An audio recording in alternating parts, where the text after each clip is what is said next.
Live. Cougs did it. Cougs did it. Somehow, someway. It was so nice watching a game on TNT. Brian Anderson, Grant Hill, man. They brought out the A squad for it.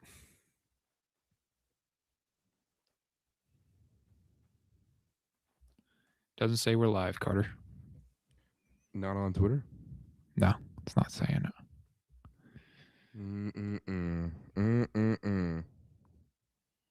Refresh it. Yeah, we're not live on Twitter.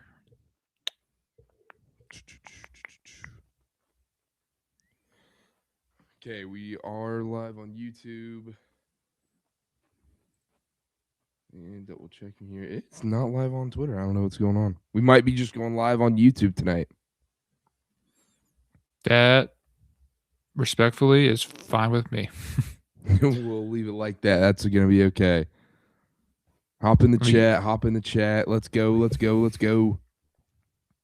We got a shorter pod for us today. You can hear it in my voice. I'm struggling.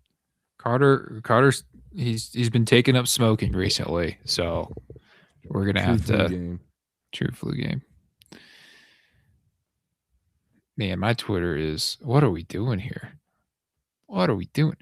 Did we lose? No.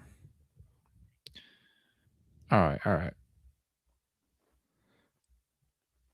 I'm getting this out, Carter, and then we're going to be ready to go. Welcome to the chat, everyone. Y'all know the rules.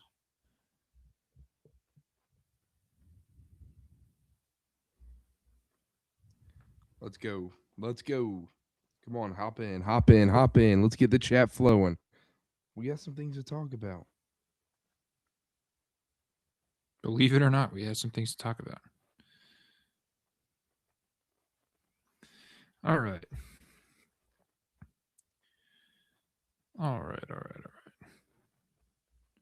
Nearly there, Carter. Nearly there. Good on my end. Yeah, just get this tweet out and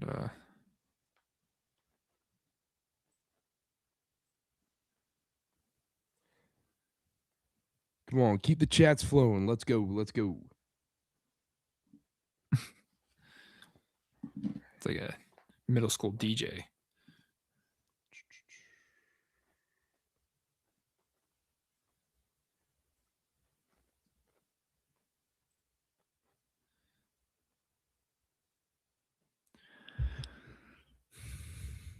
All right, Carter, I'm ready to go whenever you are, brother. Man, my voice is going to be cracking on here. It's all good.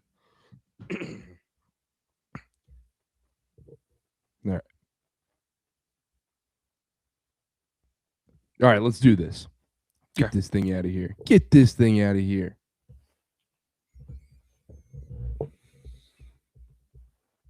What is going on right now? All right, this is amateur hour here on the show. All right, we good? We rolling? Everything look clean? Everything looks good, man. All right, we look good. That's what I like to hear. We don't. All right, we got the chat pulled up. Oh, it is not looking good, actually. It is looking weird. Whatever. We'll let it roll. It'll work out. All right. 3. Oh. All right. 3, 2, 1. We're live. We are live right now, Friday, December 19th. You hear it in my voice. I am dying right now, Chase. BYU takes down Abilene Christian at a up and down game, to say the least. DYBANTSA highlight reel type game. Chase, I'll let you take it away. Initial thoughts. Yeah, I'll help you out here, Carter. This is what teammates are for. Look, I'm getting a little sick of saying this. I'll be completely honest with everyone listening, but not BYU's best showing. It felt like they had a little bit of momentum and a little bit of a role. They're here playing with these bye games. You know, they struggle at the the MTE tournaments. They get the wins though, right? Then they struggle in the first half against Clemson. They come up with a win, incredible game. I'm I'm just tired of the sloppy first halves. I'm gonna be honest with you all, as I'm sure you all are too. Abilene Christian is a fine, you know, team. They're not a good team. They're not going to be a tournament team unless they go on a miracle run and win their league. BYU should have been better tonight. They should have been more dominant. They should have flexed their muscles more. And it's getting a little tired. I'm sick of the script a little bit, Carter. I'm ready for them to stop doing this to us in the first halves. And in this game particularly, you kind of look at it like, all right, they'll be up 30 by this time in the second half and whatever.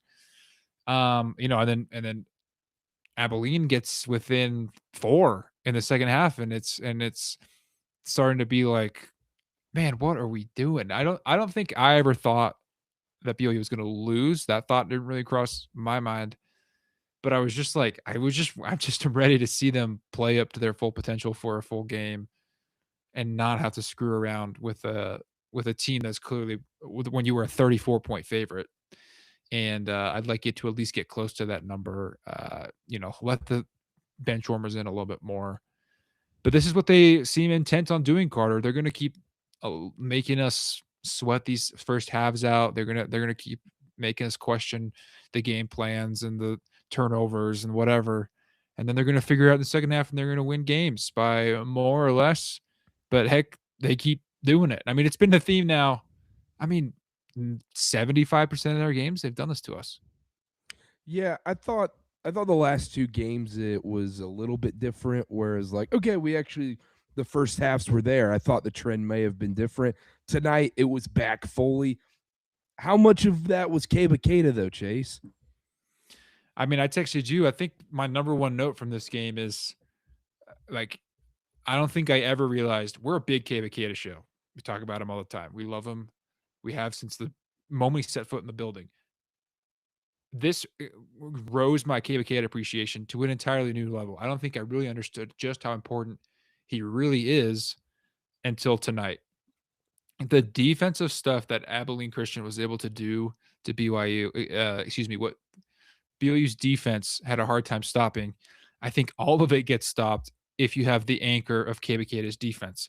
Even guys like Boscovich and Boop, who were getting blocks tonight, right, and who were having a bit of highlights. They were rebounding pretty well.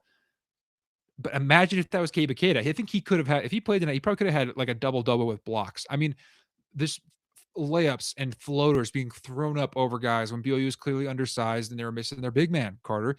And BYU's, the defense we talk about all the time compared to that Rudy Gobert Jazz games, play style where it's like, let's just funnel them here to the big man and he takes care of it. Everyone knows Keba's so scary to these offensive players that they don't like to put it up on him. Like, man, they felt that tonight, BYU. And Abilene got to the rim at ease for a lot of this game, and it kept them in it for as long as it did. Then when BYU is collapsing, that's when Abilene started to hit some threes. And I'm telling you, I think Keba Keita, if he plays, it looks completely different. And BYU does blow this team out of the water. Offensively as well, I think they could have had more offensive boards. I think he obviously flows well with the pick and roll and that offense, and they had really started to figure things out with him and the passing it, and he's handling those passes better and everything there. But he is the starting 5, each and every single one of them is so important to this team in their own super unique, super individual way, but it is a must for BYU's success. You need those 5 guys, period. No matter what. Everything else is just surviving. There's been awesome moments where Morris has stepped up, in the last game. Coast has stepped up, and again, by games though. Look at the Clemson scoreboard. Look at the box scores for those MTE tournaments. It's 5 guys, and when you're missing one, there's going to be a gaping hole, and you're going to have a problem. And tonight it was Keba Keita. We saw those problems. You need all 5 of them, Carter. Yeah, and I think the other point is because sometimes we start these podcasts and you're like, well, BYU won by 20 points or whatever. It should be a positive podcast, and it does feel negative out the gate. What I would go back to is I think there's reason to be negative about this because who's pissed off more than any BYU fan out there right now? was Kevin Young. You saw the technical he got. It was because he was pissed off and wanted to put some energy into this team. And the whole time you saw him stomping his feet, yelling at his team, saying, play with some freaking pace, man. Like, just play with some pace. And once they started playing with that defensive intensity and moving the ball a little bit more and playing with that intensity, it was there. But I also attribute this.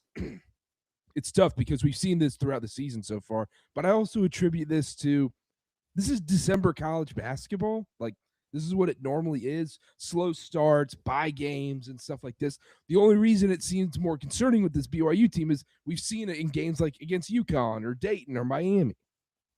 Exactly. Like, it'd be a different thing if it was like a one-off thing. Like Duke had that little row with Lipscomb, and you're like, what's going on with Duke? Oh, they figured it out. Purdue earlier in the season really struggled in a bye game, and you're like, what's going on with Purdue? They figured it out.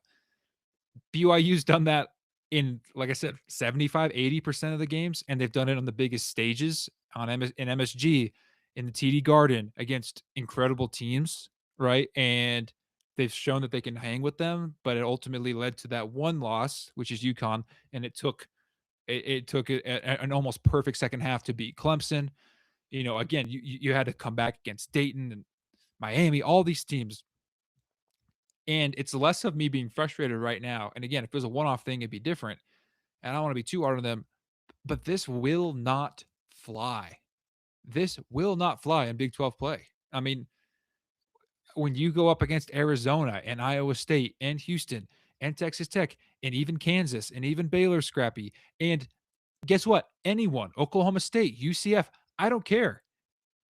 You know who's better than Abilene Christian? Every single team in the Big 12. You can't mess around like this when in conference play and how deep and dangerous that place can be. Go ahead. How much is it, though, of like tonight? I didn't feel like it was a lack of energy or effort because I feel like on the defensive end, BYU was kind of lights out defensively at points. It was just they didn't have that typical Keba Keita to funnel into. I mean, and Boop is just sorry, he's not the same physical presence Keba Keita is. I feel like that was more of it tonight, to be honest. I agree. I think that they were they were flying to the ball, but then they were letting guys, I think, really slip past them. Too many paint touches, and that led to easy floaters and layups for Abilene. Don't you think that's a natural thing for them to do, though? And then without Keba there, it kind of compounded on itself against a team like Abilene, though? Yes, that's what I see what you're saying. And yes, I think that is like the game plan, and they rely on Keba. But I think you need to realize that when you don't have Keba Keita, you got to defend a little bit differently, and you got to keep guys out of the paint. I mean, that should be a given. You're lucky to have Keba Keita back there, right, to play that defense, and it obviously works a lot of the time. Offensively, Karter, BYU shot 60% from the field, like an insanely that's off the charts efficient, and they scrapped to 85, and that looks 85 is a bunch of points in college basketball. But you're almost like, how did we get here? They shot 40 free throws. Don't even get me started on the free throw shooting, by the way. We'll talk about that later. I think the lack of threes was a big thing. Obviously, only making 6. But still, it's like, where did this game – why was it so – and we're asking these questions. And I think it's just defense. I think you're just letting Abilene get what you want. And I think you turned the ball over 18 times to Abilene Christian. I think that's the story. I don't know.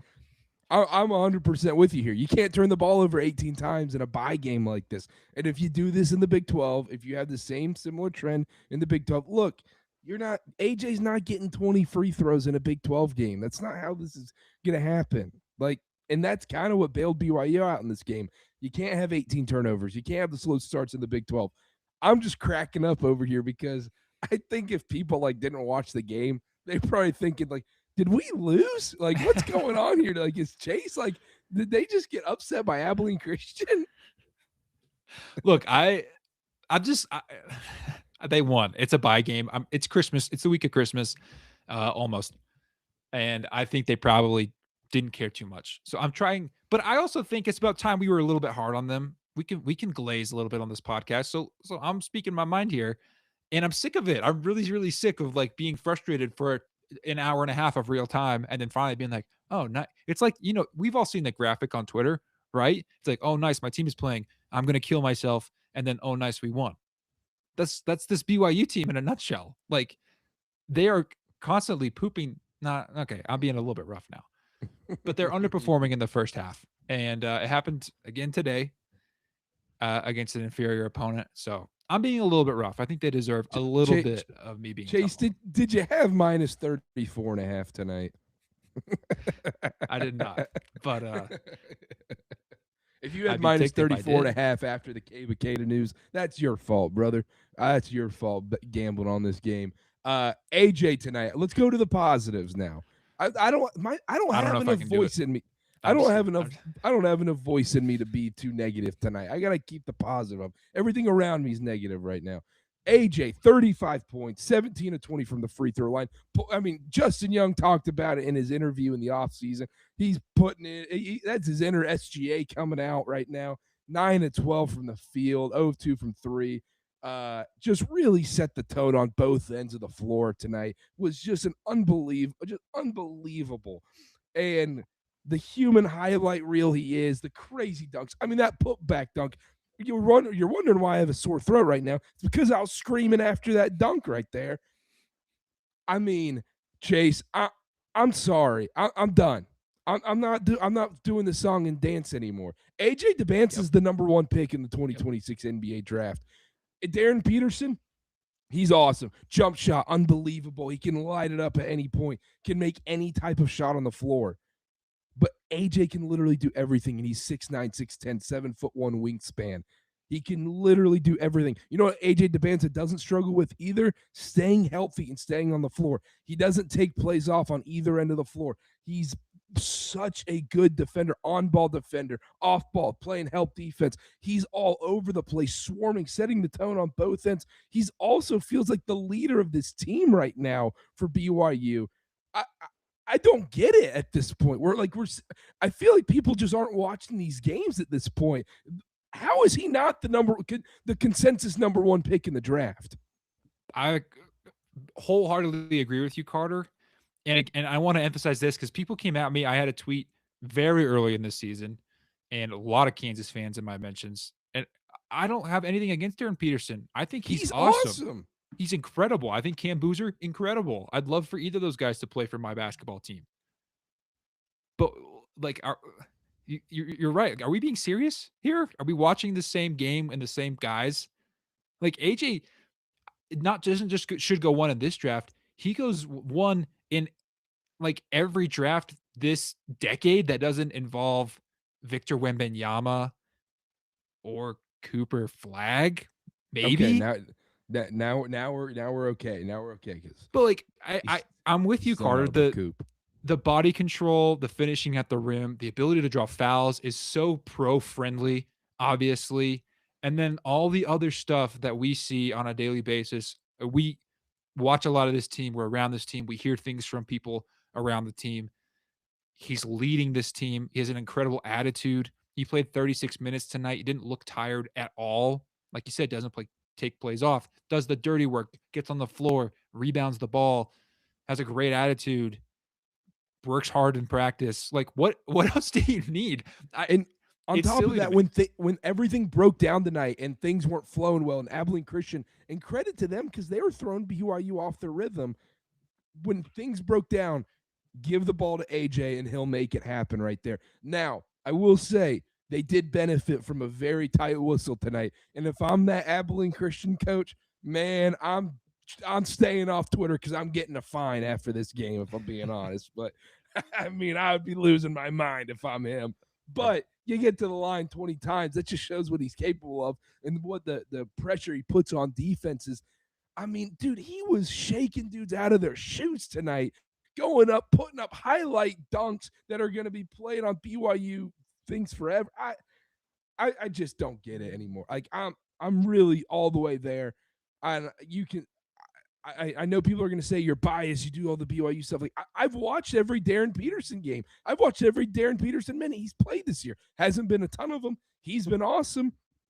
But this is different, man. You get a 6'9", 6'10" dude who can do all this. He's the number 1 pick in the draft. And I think I texted you this during the game tonight. I said, everyone's going to wake up to this come January 26th. BYU Arizona, big Monday, ESPN game.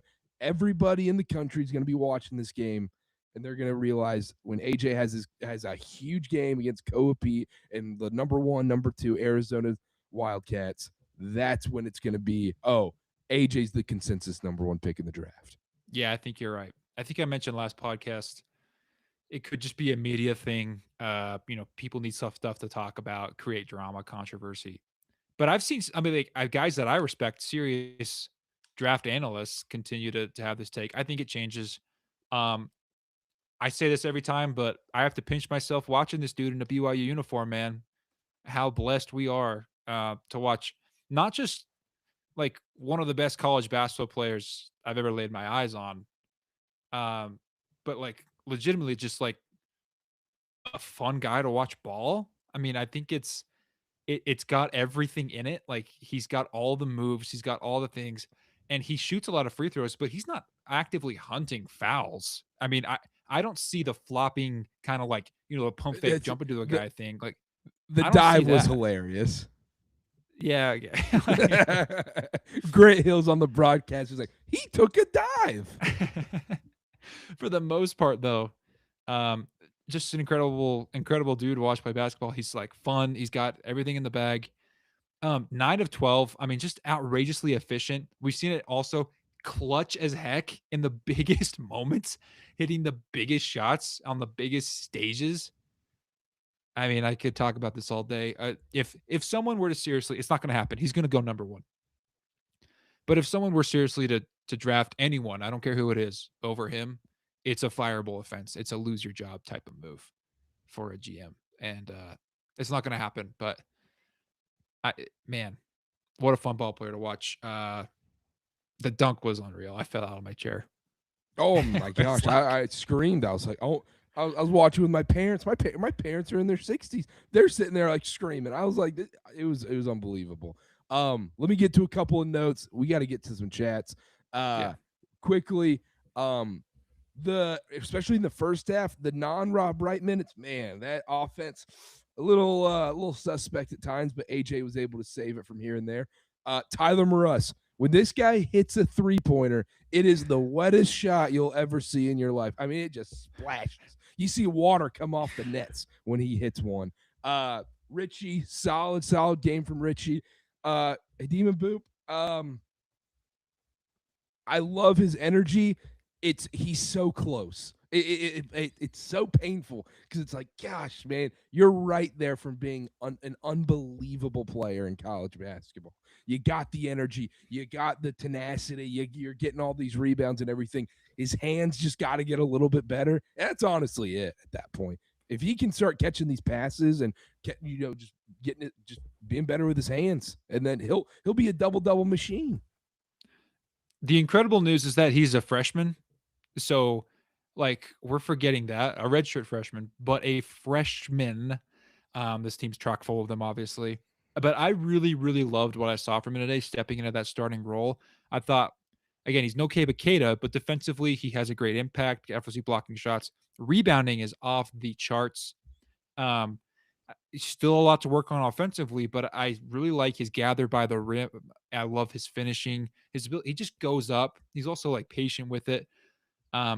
He does need to work on gathering some of these entry passes. Does need to work on not falling for pump fakes.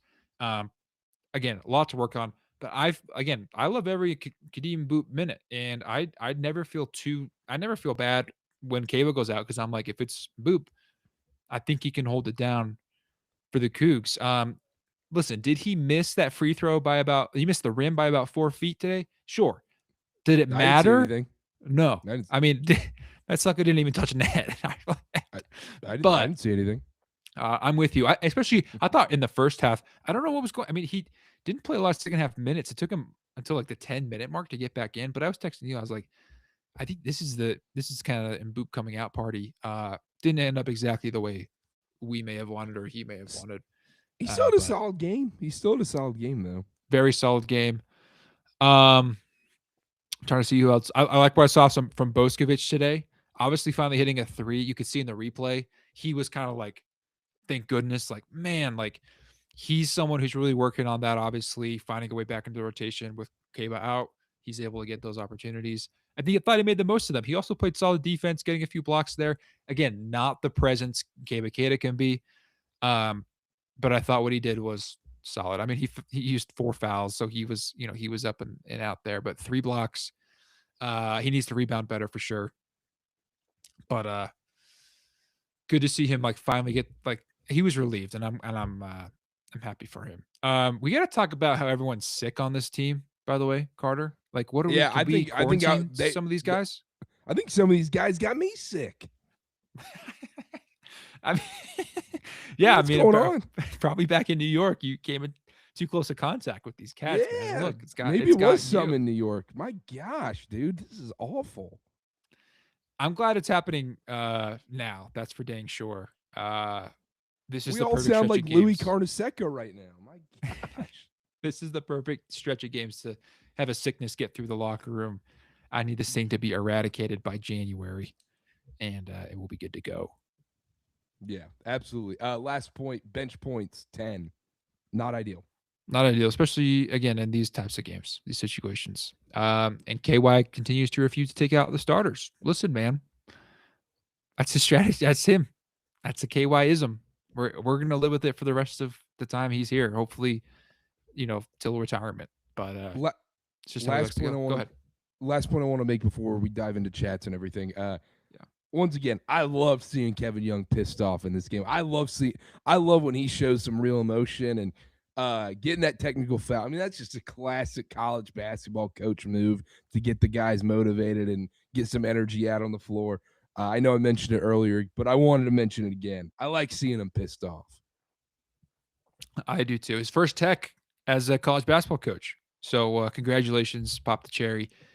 Big moment for our guy KY. When you're dealing with Tony Padilla, man, for the long haul, that won't be his last. I'm shocked it took him this long. Is what I'm saying. Really. Yeah. I'm with you though. He's a passionate dude. I mean, you watch the cut and stuff. He gets. I remember. I wish I could tell you the game exactly, but you and I sitting next to each other at the Marriott Center last season. The big bucket by Richie or someone last season, Diego or whoever it was. And he sprints down the bench and he's high-fiving fans. KY is so hyped up and he's giving everyone some slap. And I'm that's the dude you want running your program, man. I thought it was a closer game than that. Kansas State won by 30.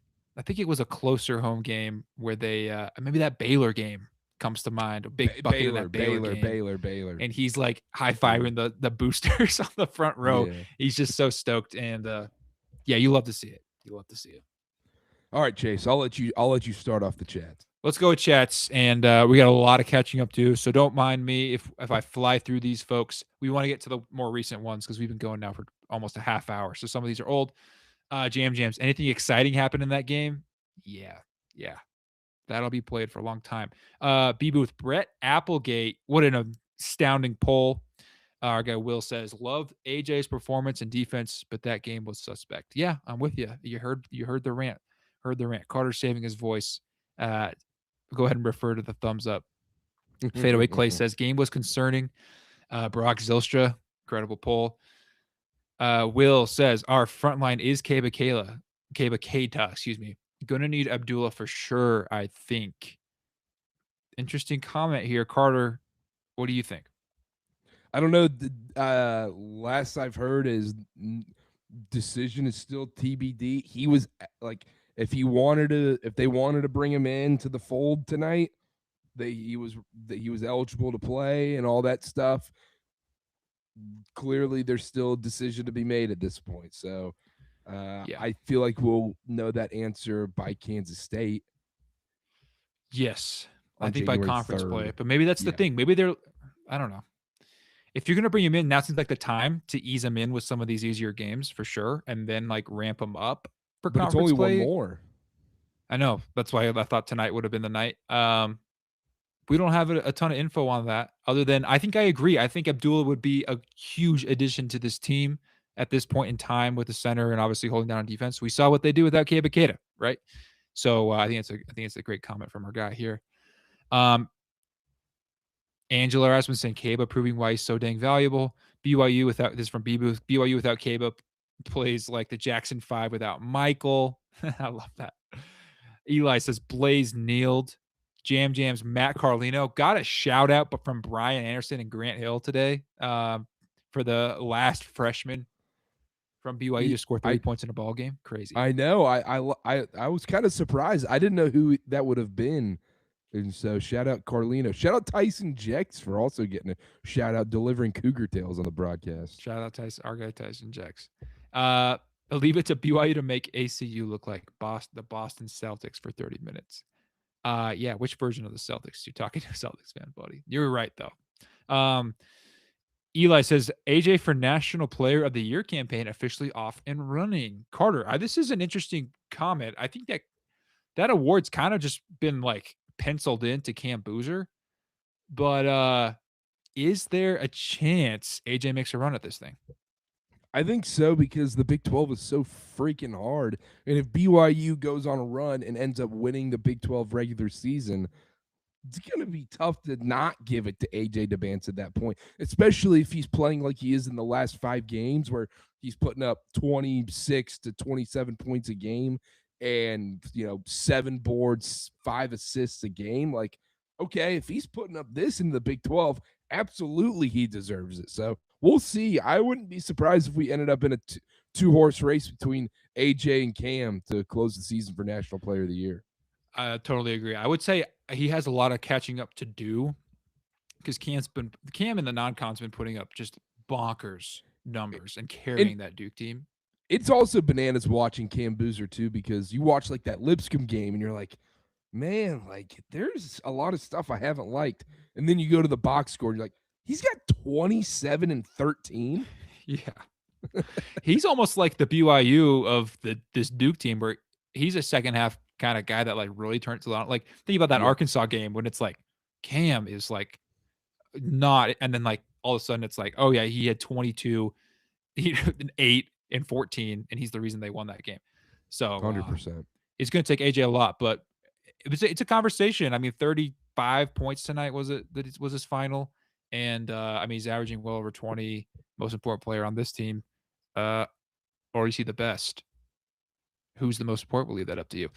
Fadeaway Clay says 20 free throws for AJ is crazy. Love having a free throw merchant on my team. Yeah, a little bit of SGA comps coming through the airwaves between Carter and I tonight, folks. We're sitting on that comp. But I think that might be the closest one right now. We're still sitting on it. Will says, yeah, he shot a lot of free throws, but they fouled the whole game. It was kind of annoying. Yeah, again, I don't think he was hunting for them. And then Clay's agreeing with them. Will says expected more from Rob and Richie to a lesser extent tonight. I think Richie to a lesser extent. I don't think he combined those two together. I'll say this first, Carter, and then you can add if you have anything. Rob Wright is whatever. He's like Batman. He's whatever this team needs him to be. If it's a scorer, he's going to go get you buckets and score. But if it's just running the offense, being solid as a point guard, getting everything into action and finding dudes, then that's what he's going to be. It doesn't always show up on the box score. But you saw, and you brought up, how did that offense look in the first half without the Rob Wright minutes versus what it looked like the rest of the game when he was in? Even if he isn't scoring a whole lot, everything runs smoother with him in the game. Yeah, and I'll just add this. He should have scored 20 tonight. He missed so many open shots. He couldn't hit a free throw to save his life, and he's missing bunnies again. It was just the same old missing the easy floaters. He get that spin move layup, and you're like, how did that not go in? He did the hard part easy and the easy part hard. It's every single time. It's so frustrating, but not worried at all. But yeah, like you said, like the offense flows so much better when he's in the game, especially when teams start trying to apply a ton of ball pressure. If you're going to apply a ton of ball pressure to a guy like Rob Wright, good luck, man, because he's going to kill you. It's like trying to blitz Matthew Stafford. The guy gets the ball out so quick, he's going to kill you. Yeah, 100%. And I thought Richie was awesome. Good Richie game. He was super efficient, 6 of 10. And every time we're a little disappointed, we look at the box score and we're like, oh, yeah, 20 points, 21 for Yeah, and he was trying to get down. His best tonight was when he was trying to get downhill. I loved when he went in and got that two-handed dunk. Like, just put that head down and go downhill. Absolutely, and he had shot 8 free throws, made 7. So being aggressive leads to those foul line points. Excuse me. There's some Moo Davis concern in the chat, Carter. Of course, it's like the bat signal for one guy who, by the way, went to a Christmas party tonight in his cow costume, despite, I mean, I'm sure he watched, but he was just wearing it to a Christmas party. There's no one like him. Jack Carpenter says, I sensed Moo Davis slander, so naturally here I am. But there are some legitimate concerns about Moo Davis. He played, I think it was 31 minutes tonight, 32 minutes, only 3 points, only took 3 shots, had 4 assists though, 2 steals, and as always, is playing good on-ball defense. But what do you think about the Moo Davis stuff, Carter? I think you'll be fine. I think as long as the defense is there, I think anything on offense is just an added bonus. I think that's how you have to look at this.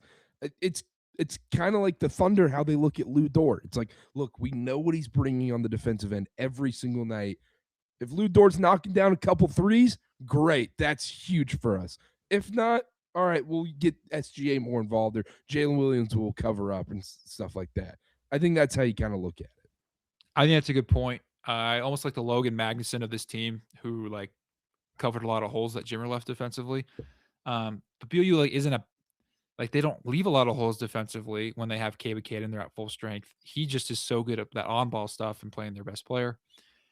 I think it's important to keep in hindsight that this guy isn't being asked to produce offense on his own. He's asked to play really good defense, like Carter mentioned, and then shoot open shots every once in a while. His role isn't to go out and create. And so when you see him dribbling, you're almost like, let's kind of, if you don't have something wide open to the lane here, let's get it to the next guy. Hit a huge 3 in that Clemson game, obviously, and is shooting really well. A really good clip from the field, from the 3-point line this season. I mean, he's 40%. So if he can just keep doing that, play solid defense, I'm always happy with the Moo minutes. Man, the chat's going crazy right now. Every time I get a chat, folks, I don't know how to describe this. It just scrolls down to the bottom, the most recent. So I'm having to scroll back up to the top and find where I left off. So let's see here. I'm hanging out with these folks in the chat right now. I'm loving it. I know. I'm we got some. I mean, he's got. First half, maybe want to pull my hair out. Me too, Colson. Shout out BYU Uni Tracker. Again, it's like every time with these guys. Man, the chat is going crazy, and I just can't. Fadeaway Clay, taking a page out of my book, says, I've been too negative so far. I do love how active our hands are on defense. Feels like we're getting more and more steals each game. I think it's a really good point. Our defense looked great tonight, says Will. We just kept turning it back over too many times. Yeah, 18 turnovers is unreal. Let's see here. Did it again. Man, this is just sloppy stuff. Give me step in here. This is amateur hour. No. Going on? All right, Fadeaway Clay says that team was Timu Houston. We all know what happened last year against Houston. I think he's talking about Abilene Christian here. Yeah. They were physical. I mean, Pacific was kind of like this too, where they were physical. BYU was just able to knock down some more shots, and once again, they had Keba Keita playing in that game. I also think that helps a ton as well. Yeah, I just think this BYU team is way better equipped this year to handle a Kelvin Sampson Houston team. I cannot wait for that game in February. I cannot wait. Me too. It's like it's redemption for what obviously happened last season. Okay. Here we go. Sam Emery. Welcome, brother. It says Arizona had 19 turnovers against Abilene Christian. Great stat poll. So let's not pretend they aren't a decent defensive team. Way to put that in perspective, Sam. This is disgusting. Chris Bond says Charlotte Hornets are going to get him. Talking about AJ. They can't rig the lottery against them anymore. We're a real NBA team now, Chase. I'm warning you. Con Nipple's changing things down in Charlotte now. Hey, Con AJ and Con might be nasty. LaMelo, AJ, Con, Brandon Miller, Ryan Kalkbrenner. You're talking about an NBA title right there. No, you trade LaMelo immediately if you get the number 1 pick, right? You No. trade him immediately. Yes. We're winning an NBA title down in Charlotte now. No. You trade Melo, you get AJ, let him and Con, you find a decent point guard, and then you're really in business. Adam Silver, if you could hear me, please don't let them get the number 1 pick. We cannot have AJ going to Charlotte, man. Yeah, let's have him go to Boston. I don't want to go to Boston either. He won't fit on that team. I want him to play, but not for maybe the worst organization in sports. No offense. All right. The Hornets are going to the playoffs, so it doesn't matter anyways. Fadeaway Clay says extremely unbiased opinion here, but AJ clears Peterson. AJ's midseason grade says, well, A+, 102% extra credit. Love it. Abilene D-Man says, I feel that college football is setting a bad precedent with style points. We need to get back to the idea that a win is a win. I mean, college basketball's always kind of had this with the net. This is the whole point of gaming the net. This is what the Big 12 was almost founded upon, was scheduling these awful bye games and winning by 400. Mark Pope was notorious for this. You always want to win by a ton of points to game the net and everything like that. A win is a win. I think this Abilene Christian team is really well coached and everything. I don't think they're a stellar team that's going to win the WAC or anything like that, but yeah, I get what he's saying. Like I said, I'm not that negative about tonight.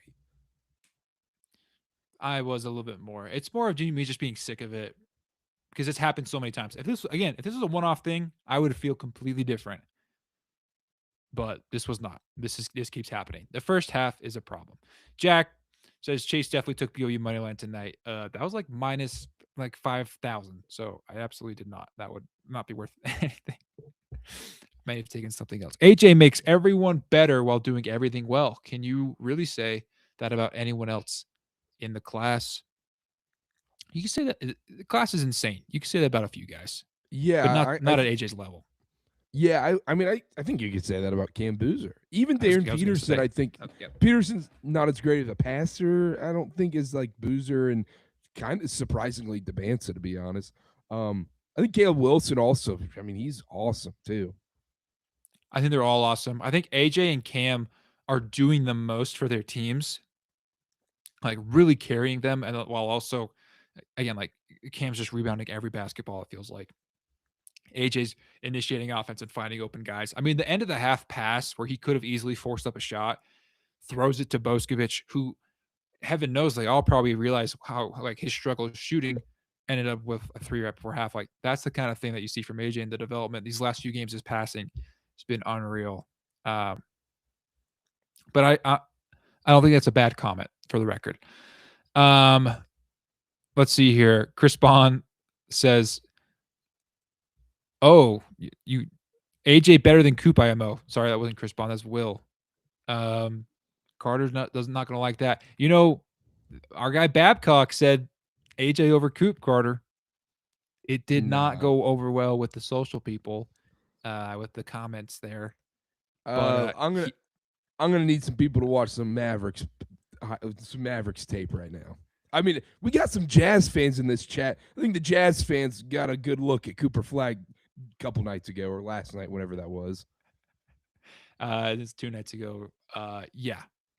I love Coop, so I'm not going to say anything. I have dangerous thoughts about Cooper Flagg, about how good I think he can be. So. He's unreal. Yeah, yeah, that's all I'll say. He's unreal. Wise Gamora says Richie quietly scores 21 points. Yep, so reliable. We mentioned that. Chris Bond says at Jack Carpenter at minus 6,000, money laundering at its finest. Yeah. Like I said, Richie turned it over too much, though, Yegor Demon fan says. That's why it was a quiet 21 points. I think everyone turned it over too much, though. I think to someone's points, I can't remember exactly who in the chat, Abilene Christian is active with their hands, and they got a lot of pokeaways. Let's see here. Oh gosh, this dang chat. Riverside's got to fix this feature, Carter. This is not going to work. I got you. Come on, man. We're here. Don't worry. Go for it then. Why does it? Does yours not do this like mine does? It does, but we just do it cooler. You know what I'm saying? Oh, you're just better than me. Yeah, makes sense. Yeah. No, AJ. You can't even find a chat. You can't even find a chat right now. It's awful that BYU has to endure being hacked and fouled to death by a worse than mediocre team because the refs let everything go. I think BYU got. Maybe I'm reading that wrong. BYU got a ton of calls today, right? They got a ton of calls. They get hacked, but yeah. It is a media thing, spade to spade. If he's wearing a Duke or Kansas or Kentucky uni, I don't think there's much of a conversation about him being number one. I think that's an excellent point. Yeah. If he's in a Kentucky uni, or even if he went to Bama or UNC, like the two. Bama, I don't know about. I think Kentucky. Definitely UNC. I think a true blue blood jersey. I think they're right. I think it's a great point. Fadeaway Clay. I think true road games will help this team a lot. You learn a lot about your team when everyone in the arena is against you. I think it's a great point that we haven't talked about. Is they haven't played a true road game yet. UConn was as close as you can get to that because it was 80% UConn fans at TD Garden. But that's going to be fascinating to see how this team responds on the road in Big 12 environments this season. 100%, man. I think Morus needs to go to the 6-man right now over Kostic. His defense is just slightly better. I actually feel very confident when Morus took that second three tonight. I was shocked it didn't go in, to be honest, which is kind of weird. He's only made 5 now on the season. He's finding his rhythm though. Yeah, I look, they're both going to be hunted defensively, especially when you start to play, these high level Big 12 teams. Is one better than the other? I think it might be a little bit of a toss up. Morus has more size. He can get up a bit more than Kostic can. I think it's a valid point. But either way, I think there's going to be hunted. Go ahead. Keep going. I'll let you start reading these chats. I'll keep it popping up though. I can play producer role, even though maybe this thing is bugging out on you. But I told you. Okay. Wise Gamar, Keba out with an illness. That's 3 consecutive games with the player out to illness. I'm ready to hear the conspiracies. And then we have some conspiracies, Carter. We talked about this a little bit. KY needs to tell the boys to lay off the mutual premiums. Wait for the offseason, fellas. From Jack. Who else would say that? Sam Emery, maybe we'd start taking bets on which player will be out sick next week. Who's the favorite here? Will says it's the flu shots they all got recently. Every foreign player on the team except Boop has been out for a game with illness. That is a conspiracy theory. Fadeaway Clay says AJ flu game up next. Let's keep AJ away from these guys. Yeah, Boop might be the favorite to be sick next. KY needs to have these guys play catch in practice. Some guys couldn't handle the ball. And yeah, I've mentioned that a ton. Center's got to be able to catch the ball, especially from Rub Right. Will says, love and Boop cannot dribble, put all his VC to defense and athleticism, none to ball handling. That's a really good one. I love it. There's some squaw peak mono talk going on in here, so I'm going to move on from that. Shout out Sam Darnold. Incredible game last night. One thing on the slow starts, says Will, it's going to be hard for KY to find a rhythm with rotations. He's had a different availability report every single game. Yeah, it's a good point. Obviously losing a lot of dudes to injuries, and then everyone's getting sick. And who knows? They might add a player. I want to ask you this one. Moo Davis, 32 minutes, 3 points from Wise Gamora. Time for bench, ? I'll be quick. I don't agree. I think he's fine. Okay. Very brief. I agree with you. Again, we talked about it a little bit before. I think he does his role well. I think if we're, we can't expect all these guys to score double digits, especially when AJ's having 35 points. He's playing good defense. He's not egregiously turning the ball over. He had 2 tonight, not the best, but I think he's all right. Plus, he hits some big threes, shooting 40%. Like I said, if he does that, I mean, like I'm all for it. I'm all for him playing. Let's keep going through some chats here. Yeah, give this Karter guy the Nobel Peace Prize for powering through this pod. Impressive stuff. That's from who commented that? Oh, you did. I think it's Dylan Wilkerson. Oh, shout out, man. That's kind of you, man. It's nice to hear the announcers, says Wise Gamore, and commentators give Richie Saunders respect. Complete NBA level player, says Grant Hill. It's also crazy to hear Brian Anderson and Grant Hill, this is me talking now, calling a December BYU game against Abilene Christian. Man, I'm just gonna say this right now. We'll end it here with not the pod, but just end this conversation here. It was night and day compared to the last couple broadcasts. I'm done with ESPN Plus. I'm done. And that's all we're gonna say. It was a great broadcast. Wise Gamore, Keita is so good. The team isn't the same without him. The ball sticks to his hands when he's rebounding, and he blocks virtually everything that gets inside the key. Couldn't agree more. Consider this the Keba Keita podcast, this specific episode, because that's what we all learned tonight. Chase, I think I found your burner in the chat. Let's hear it. Jesse Fawcett says, I've stopped watching the first half of games. I only tune in for the second half. I got better things to do than watch 20 minutes of garbage basketball. All right. I don't want to be pegged as the negative guy on this pod now. This is the first time like either of us have been negative, so I don't want that to be my calling card. But I was so disappointed to not see Ahmed out there. I wonder if there's still a chance. There's still a chance, but it remains to be seen. We'll find out. We'll find out soon. So, Chase, Davis is the fourth best defensive player of the starters. Ooh. Needs to contribute to offense soon and stop the low probability NBA threes.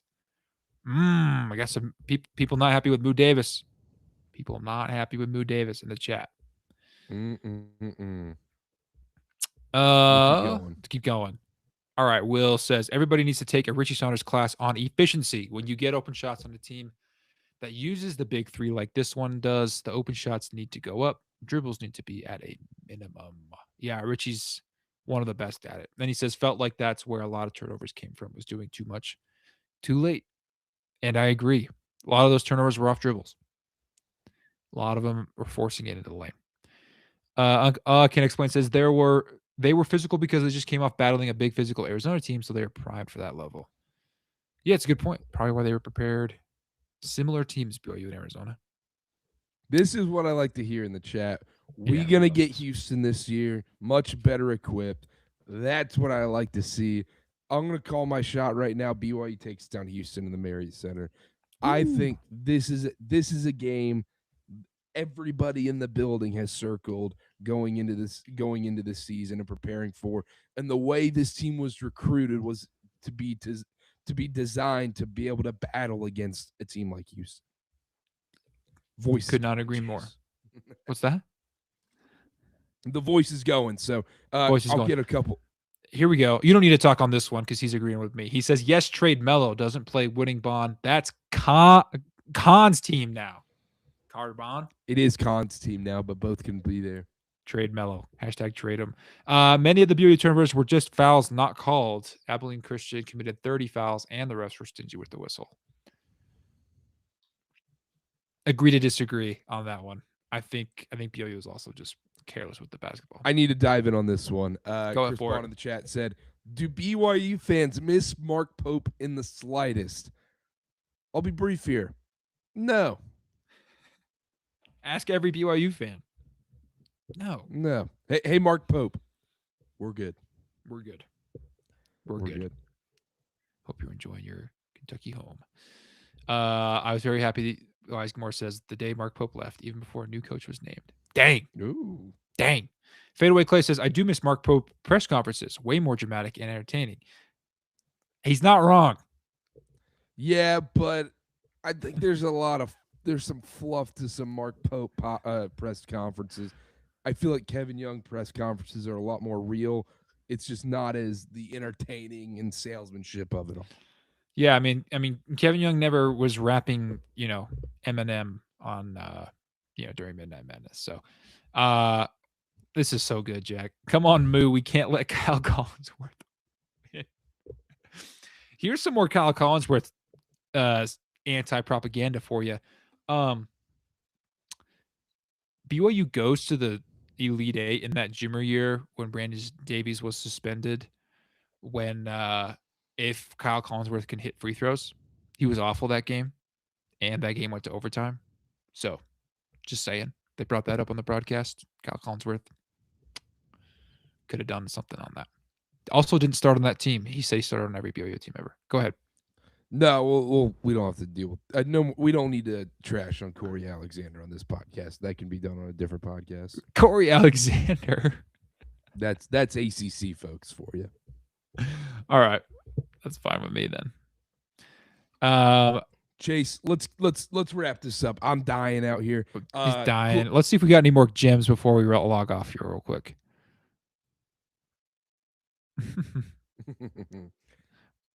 I think we got through them all. We are, in fact, good off that, Will. We did. This is a good one. Jack says it's all fun and games until AJ goes to OKC. Once again, the Nuggets will need to be the hero. Once again, the Nuggets, man. If Jack, AJ let's goes go to a Nuggets game, brother. What are we doing? If AJ goes to OKC, I'm done. You're done with the NBA? Too political for you? You'll stop watching?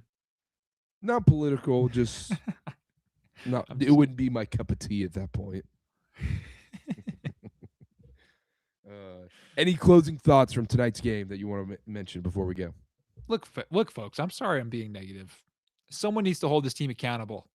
All right. And gosh darn it, it's gonna be me if it has to be. Just kidding. I just respect a lot of this team, man. Tonight was not their best. I think that's fair to say. But they get the wins and they get it done. And we have an awesome basketball team in our hands. I think Keba Keita continues to be undervalued, and I think everyone saw that tonight. I think AJ is the best player in the country. And I think that we're going to be heading into Christmas happy and mostly healthy. And I cannot wait for Kansas State to kick off that Big 12, man. It's going to be sweet. Yeah, closing thoughts. One more bye game. We'll be going live after that game. Don't worry, we're going live after all these games. Don't worry. You know us by now? Come on. Yeah, exactly. And then also, I am curious to see, after that Christmas break, what does that first half against Kansas State look like? That is something I'm going to be keeping my eye on is, okay, first game on the road at Kansas State. 9-10 day break, almost 2 weeks, whatever, 2 weeks off basketball. How does that first half look? That's something I'm watching for. Excited for Monday night. I want to see one of these bench guys go off. We've gotten our Morus game. We've gotten our Kostic game. I'm looking at you, Dominic Diamande. Monday night is your night. Eastern Washington. I want to see it. Dominic Diamande, your challenge, if you choose to accept it. 10 points. Let's get a 3 in there. Let's get some dunks. Double-digit points. That's what I want to see. I saw that step back 3. I know it's in your game. I know you got it in your bag. We just need KY to play him. The big thing. But tonight was like, hey man, we can't screw around. We gotta get AJ. AJ, save us. Yeah, it's like it's a 4-point game. We're gonna go ahead and just keep going here. Anyhow, all right. Well, that does it from us. Make sure to follow Church Ball Pod on everything. Field of 68 Podcast Network. You guys know the drill by now. Follow, subscribe at Karter B8, at Chase_Roger0. And I promise by next episode, I'll be taking cough drops and everything, so you won't have to hear this awful, awful voice once again. Thank you so much for bearing with us tonight, and we'll see you guys Monday night, Eastern Washington, live once again. We'll see y'all then.